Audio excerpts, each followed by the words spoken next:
Waverly Hills Sanatorium stood like a slumbering giant on the hill, its Gothic frame silhouetted against a bleak Kentucky sky. Built to quarantine tuberculosis patients in the early 1900s, it had witnessed over 60,000 deaths, each floor echoing with lost voices.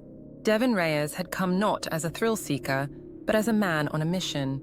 A former trauma nurse turned reluctant paranormal investigator, Devon was known in fringe circles for his empathy, his skepticism, and one thing he rarely spoke of: the recurring dream. Since childhood, Devon had dreamed of standing in a dark hallway, holding the hand of a small, blue-eyed boy. The boy would always look up at him and whisper, "You left me." Devon never understood the dream until he walked into room 502. It was infamous among ghost hunters. A nurse had supposedly hanged herself there in 1928. The story had been told, retold, and exaggerated until it became folklore.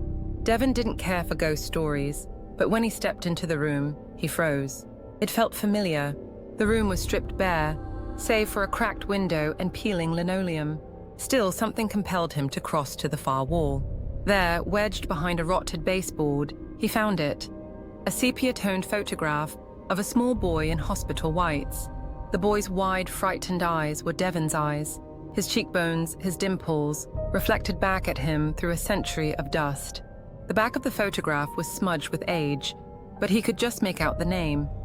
Patient, Bur 1112, Thomas Reyes, age 7.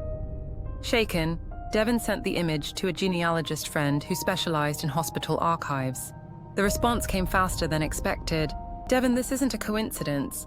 Thomas Reyes is listed as a ward of the state with no next of kin. But the blood markers match you. He's a direct ancestor. Closer than that, actually. Closer than should be possible." Confused and disturbed, Devon returned to the hallway that night. He called out the name. "Thomas?"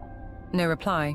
But as he turned to leave, his EVP recorder picked up a voice, a child's voice, full of longing. "I waited." His flashlight flickered, then died completely. In the pitch black, he felt a small, cold hand grip his own. And for a fleeting moment, he remembered.